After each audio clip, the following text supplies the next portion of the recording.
These speeches generally open with a long list of acknowledgments, and for good reason, because there's something very special happening here today. And no one here had less to do with it than I did. So before I say anything else, please let me say, President Teedens, distinguished faculty, distinguished family, parents, friends, and most importantly, the class of 2019, congratulations, and thank you so much for the chance to be a tiny part of your very big day. It's a great honor to be invited back to Scripps, woohoo, and to join you on Elm Tree Lawn as you embark on the next step in your life journey. Commencement speakers are required to tell you that a commencement is a beginning, not an end. Many of you already know exactly what comes next in your plan. I know this because when I visited many of you on campus in the fall of 2017, you were hungry for advice about how to achieve your incredibly detailed, well-researched career goals. But I bet there are a few of you who are like I was on graduation day, uncertain about which trail you would blaze. I graduated with no job and no idea what would come next. Thank you. All I know is that I had a flight the next morning to Washington, D.C., and I was going to be living in a group house I had never seen with a group of people I had never met. A friend found a roommate wanted index card that had been tacked to the bulletin board in the basement of the U.S. House of Representatives, a sort of prehistoric Craigslist for nerds like me. I was happy with Metro accessible, which means near the subway, but they had me at furnished room for $330 a month. I was looking forward to the next adventure with a goal of working on Capitol Hill, in some office, perhaps any office, just to wedge my foot in the door. That was my entire plan. I know Scripps students of today are thinking further ahead. I had the privilege of visiting campus recently for the Scripps in Residence program, and I couldn't believe it when first-year students were coming in asking me for career advice based on a chosen profession. As a first year, I didn't even know my major. In my first year at Scripps, my idea of planning ahead was remembering to set my alarm on Saturday evening so I could make it to Sunday brunch before the cafeteria closed. While some of you may have your next steps planned and others are still deciding, I know that all of you have big, ambitious goals for yourselves and the impact you hope to make on the world. And it's my job to remind you, thanks to your time here at Scripps, you are already much closer to those goals than you may realize. This is a good time to stop and reflect on how far you've come already. I bet that all of you worked very hard to get here. And I bet that some of you, like me, are the first person in your family to graduate from college.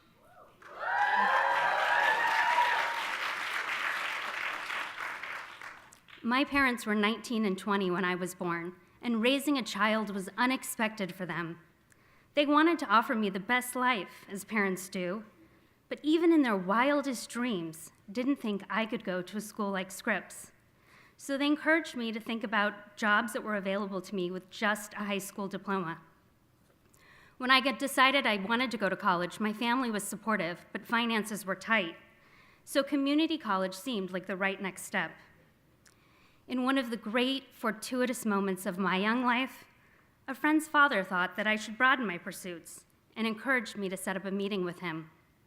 I had not realized he was Dean of Admissions at Willamette University in my hometown of Salem, Oregon. He looked over my transcripts, explained financial aid, and wrote a list of colleges he thought I might like to attend. He pointed out, and I did put a women's college on there.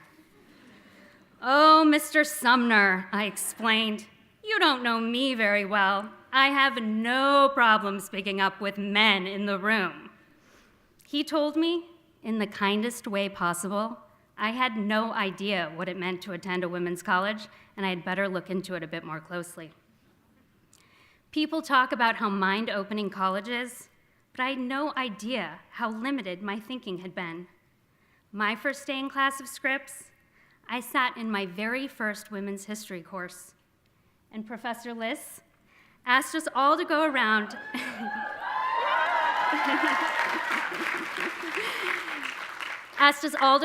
and give our definition of feminism. I recall thinking it was a derogatory word, but I didn't know exactly why. Thank goodness she didn't call on me first, because I began to hear my classmates describe it as empowering, defined in some ways as women leading whatever life they choose, and without limits, and WOA. And when I realized too late that everyone studied abroad their junior year, only I didn't have enough credits in Spanish, I came back to tell her that I had signed up for the only 2 countries where Scripps didn't offer the language, but did offer a study abroad program. Professor Liss, thank you, she said she would indulge me in Nepal, but then I needed to do a semester in DC to understand how my history degree could lead to a future career. And it was in DC, with an internship at the McLaughlin Group, one of the first of its kind media roundtable shows like Meet the Press, that I had an epiphany. People would actually pay me to follow the news, write about it, and explain it to the public. So I could continue the learning and analysis that began in those first year at Scripps, and perhaps turn them into some kind of career. So how did I get from that group house to this stage? I'm not going to shower you with aspirational pointers like, make $1 million by the time you're 30, or be effortlessly chic. Those sound great, but how do you actually do it? Rather, I'm going to share with you 5 practical lessons that I hope will be a foundation for your success. First, some practical advice. Follow a budget.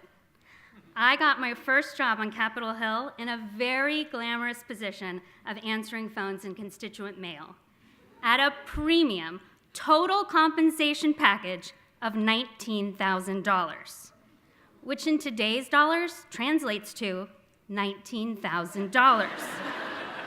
And after accounting for my rent, utilities, and student loan payments, I had $15 of discretionary income every 2 weeks. True story, $15 to burn. That's where another lesson I learned at the Claremont colleges came in. Find out which congressional briefings and receptions offer free food. but more importantly, build your lifestyle based on what you make for a living. There's a lot of pressure to wonder how some people can afford things that you can't, or to try to keep up with your friends. If you find yourself wondering how someone else is affording so much more than you, keep in mind the answer might be credit card debt. So never make decisions about what you should be spending based on what someone else is spending.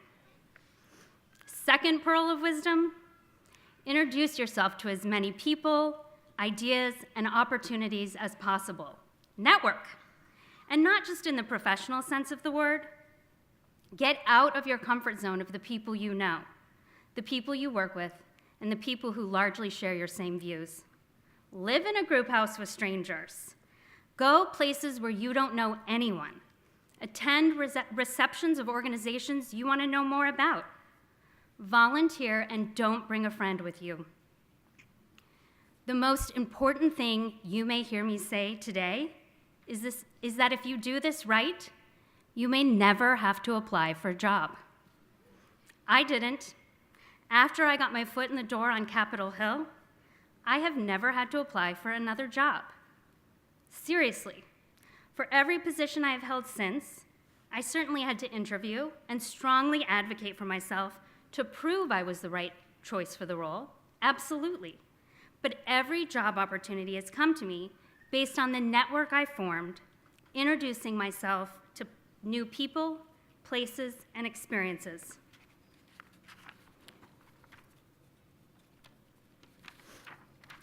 From launching the World Poll for Gallup, to spearheading Politico's first subscription business, to my role as president of 2 major DC media companies. These opportunities, which felt like very big leaps for me at the time, came because I followed this rule: meet new people, forge strong relationships, and earn their respect and trust. Third piece of advice: raise your hand for every opportunity that interests you and keep raising it, even those you think you may not be qualified for, and especially for the ones you think others will consider you underqualified. The opportunities that interest you are the best way to make the biggest leaps forward, and the more you raise your hand, the better chance the right person will notice you and your effort. Early in my career, when I worked for a US Senator, all I did was answer constituent mail. When the press secretary job opened up, although it was my dream job, it never occurred to me that I would be considered qualified for the job. However, as the candidates began arriving, I saw a woman walk in to interview who had my same role for another member of Congress. It literally took my peer raising her hand to remind me to raise my own. And then I began reading every major newspaper every morning, learned the names of reporters on every beat, wrote a sample press release that ended up being used in place of the one that had been written by the existing staff. And I landed the press secretary job. But suffice it to say, when I landed the job, I didn't knock it out of the park from day one. In my first day as press secretary, a reporter called, and I decided it would be a good idea to explain why I thought the senator hadn't made up his mind about something as important as the impeachment of President Clinton. The chief of staff called me in to ask me why I had decided to talk to a reporter on my very first day on the job, and his very heated response was along the lines of, "You got very lucky because you happen to be right, but if this happens again, you will be fired." Take a risk and go for a big job, but know you will make mistakes. Then learn the lessons of those mistakes. And because you've had the great fortune to receive a Scripps education, ask yourself every day if you are making a positive impact on the people and community around you. All of us want to lead a life of impact. All of us want to make a difference in the world. But one of the things you learn along the way is that there are numerous ways to do that. When you commit to something, dedicate yourself to making an impact and decide if the sacrifices are worth it. Volunteer, serve, take the hard jobs, build something out of nothing, whatever that means to you. The most rewarding moments of my career were when I built something that did not exist: the World Poll for Gallup, the first subscription business for Politico, and now building a national audience for USAFacts. Today, a life of impact for me means ensuring that decisions driving our democracy are based on the best possible data. I started working in Congress because I believe in the democracy that made my American dream possible. USAFacts was started out of a belief that information about how our federal, state, and local governments spend money to improve the lives of Americans should be accessible to elected officials and to the public. And while people may disagree about the right way to move our country forward, debates should begin with agreement on indisputable facts.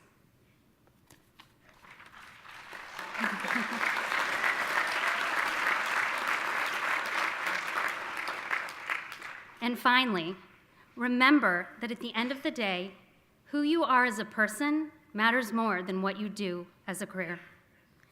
Every interaction you have matters. Leave your workplace, the people you meet, and your world better than you found it. My future path was impacted because a friend's father saw my potential, made time to learn more about my goals, and because he took time to outline possibilities I hadn't imagined and helped me believe I could achieve them. Be that person for someone else. Lift another person up along the way and make it a habit. That is why impact for me also means serving as a board member of an organization called Running Start. It's dedicated to helping young women get equipped to run for office early. We are constantly reminded of all the many ways the world is designed for men, not for us. Despite the fact that women are half of the US population, and even with a record number of women in Congress, we still only make up 23% of an elected body designed to represent us. We still haven't had a woman in the Oval Office, And yet we know from research published in Harvard Business Review that countries led by a woman have an average of 4% higher economic growth. And women are still just 5% of Fortune 500 CEOs. However, McKinsey has found that companies with more women in top management perform 15% better than the industry median. And as I'm sure you all followed, because spacesuits were designed for men, a historic first all-women spacewalk had to be canceled. Here, too, you have an advantage. I did, too. Because while we may be in a world designed for men, we went to a school designed for women. That means we've gotten a glimpse of what a more equal world should look like. And with that, I believe, comes a responsibility. Take what you've learned here at Scripps and bring it with you, wherever you go, whether that's moving to a new city, in a group house full of strangers, or whatever that might be in your next chapter. Wherever you go, and I bet you will go far, help another person get there too. That's the value of a Scripps education. Giving students the ability to think clearly and independently was one part of Ellen Browning Scripps' vision, but empowering us to live confidently, courageously, and hopefully was too. You have learned the importance of envisioning a better world, and you have been endowed with the courage and the confidence to be part of making that a reality. It's not even gold. It's platinum. It's invaluable. It's your superpower because you were lucky enough to get here. There is no one more qualified to lead a life of impact than you. That is why I am so excited to see what you do and where you go, and why I am so honored to be with you here at the beginning of whatever journey you start today. Thank you. It is truly an honor to be part of the final day in your journey at Scripps that sends you off to the world to lead. Congratulations, class of 2019.